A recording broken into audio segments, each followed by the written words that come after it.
Hello there, Ray here, and today guys, I would like to show you a simple raid farm that we made during the stream. This was made by Kitty, myself, as well as everyone who joined our Twitch stream. And that's where we designed this up. Now if you guys don't know what a raid farm is, I did do two previous designs which I'll link down in the description, which will go into much more detail than this video. And be sure to watch those videos before watching this one, as I'm mostly going to go over the changes from the previous design to this one. Now, if you guys don't know what a raid farm is, it is a way to farm up totems of undying automatically, as well as some 70 plus other items, including really good ones such as like emeralds. The way that it works is that we build this where there is a pillager outpost. This allows pillagers to spawn around the outside, and they'll just spawn here on the grass, and from here they'll be able to see this villager who's in the center, and then they will try to pathfind towards it. So anywhere along the edges, they will walk towards this villager and they try to find the shortest route to get to the villager and which way they have to go around here and enter on one of the four sides. Once over here, they'll try to get even closer yet, and they'll hop down here, but once they fall down here, they will no longer have a easy line of sight to shoot the villagers. But they still memorize where the villager is, and they'll continue walking towards the center, and eventually fall into this water stream here, which will push them all the way to the center. And we have a drop shaft, and this will just take them way down underneath the ground where they have a low amount of health, and this is where the player will be able to AFK and you can kill them. And then all their loots will get picked up and put into this chest over here. And you also get some XPs off them. And here's some of the loots I got off of killing these raids. But here's all the different types of items you can get during a raid, as well as you can also get all these free items once you have the Hero of the Village effect. And you can learn more about how to get these items in my previous video. This is the exact same world as that one with pretty much the same setup, except it's been simplified. So instead of having kind of a smaller footprint but having it more complicated in the center, we have a bigger footprint, but it's simpler. So in the previous design, we'd let the pillagers get very close to the villager and even be able to shoot towards him, but we made it so that the arrows never be able to reach the villager and damage him whatsoever. But with this design, it's a little bit different, where we have the pillager still able to see the villager and try to move in towards him, but we make sure that the villager will fall down so he's unable to have a direct line of sight, and therefore will never be able to shoot off his crossbow towards that villager. This means we need to keep the villager a good distance away from the pillager. It's about 16 blocks that we have to make sure so that the pillager is unable to shoot at the villager. Because what the pillager will do is he'll try to run close enough. Once he comes within the 16 blocks, then he'll be able to shoot. But once he falls down here, anywhere down in here, the pillagers will not be able to see the villager. So this farm is relatively simple to build up. As you can see, what we have is mostly just a wall around the outside, so it concentrates the spawns to come into four main sides. Then we have some lava here just to kill the Ravagers. We also have some water so that Ravagers won't get stuck if there's two of them that come in at the same time. Down here we just have slabbed areas, as well as make sure that no mobs can spawn anywhere inside of this farm. That way they have to spawn on the outside. The way you operate this farm is that since it's a pillager outpost, the pillagers will normally spawn around the outside, move towards the center, and you would just AFK down underground here and kill them, and eventually you'll kill a guy that has a banner. That will give you the bad omen. The bad omen will allow you to start the raid. Just as before, if any new pillagers spawn up above, you can see it can interrupt the raid, but eventually the raid bar will fully load to the very end. The player can just sit down here AFK the whole time, but once a raid does start, I'll show you what occurs. The raiding party will actually spawn here near the platform, and then they'll all try moving towards the center. You see we got a way to kill the Ravagers. We have some lava here, which will go ahead and kill them. We also made it so that the illagers on top will not take any damage from lava, which was a problem with the previous design. So this way you can save your evokers so they won't die. And now this makes it a lot more efficient for totems of undying. Then you can see all the mobs will end up going down here.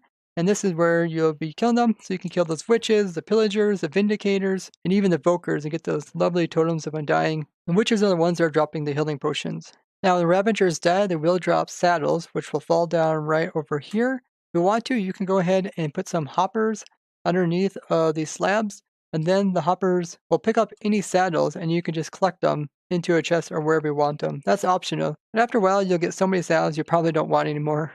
Now in this design, we also have the villager just having a little bit of his head showing. If I press F3 and B, you can kind of see his red line here, which is what the pillagers look at. And we have some snow layers in here, but that's not to prevent the pillagers' arrows from hitting the villagers. These are to prevent it so that when a pillager is over here, the snow layers mostly block the villager's head so he's unable to shoot at him. The words above this villager head are just a command that somebody did to make sure that the villager wasn't taking any damage over a long period of testing that we did on this farm. Now this villager in the center is just to attract the pillagers from the outside into the center.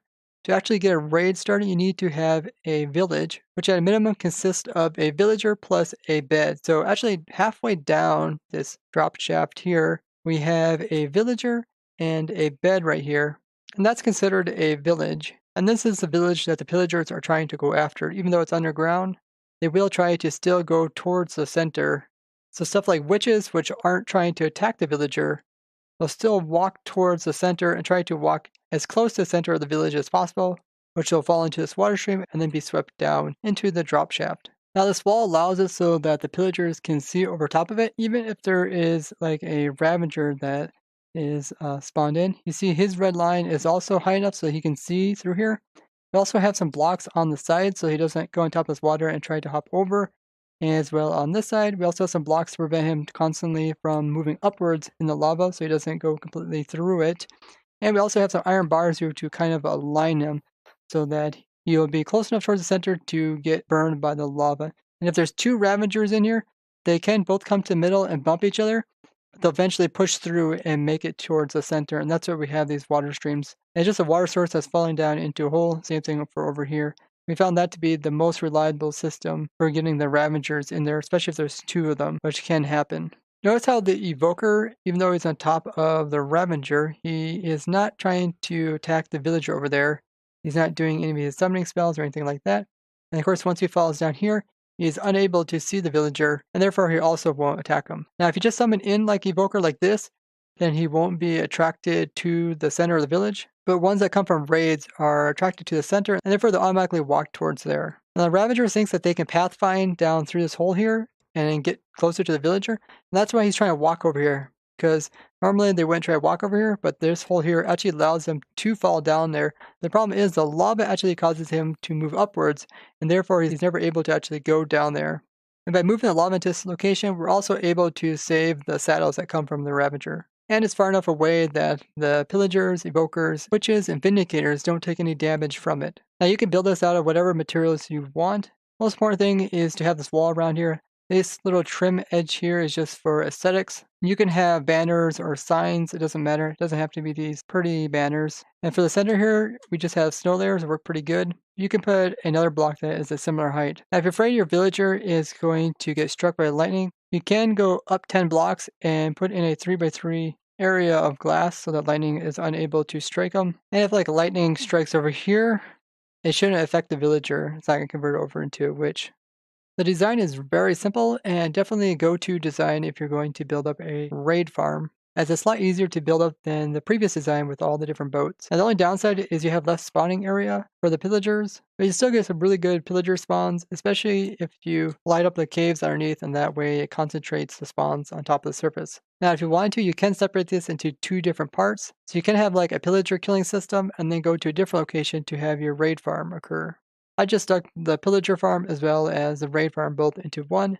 That way you can essentially sit underneath and AFK for as long as you want, and eventually you'll get enough pillagers to start a raid, and eventually you'll finish the raid. And then if you continue staying down here, then it'll just loop back over again by getting more pillagers and getting more raids. You never really have to leave this location here. And if you have your villagers sitting over here, you can also get all those amazing loots from them as well for free. Like I said, the previous video does a lot better explanation on how to set this up, as well as looking for a good location, making so you get some decent spawns. So be sure to check out that video, which is linked down below. And as always, if you guys want to look at this farm in more detail so you can build up your very own worlds, I will provide the world download down in the description. It's a zip file. All you have to do is download that and then go inside the zip file, find the folder, and then put that into your save folders. And then you'll just have a new world which will have all this stuff in it so you guys can look at it. And that way you can build it properly for your world. Now, if you guys do want to have a block-by-block tutorial, one of the fellow Protect members, Puffingfish, is going to make a tutorial for you guys, and you can check that out at his channel, which I'll also link down below. I hope you guys enjoyed this raid farm,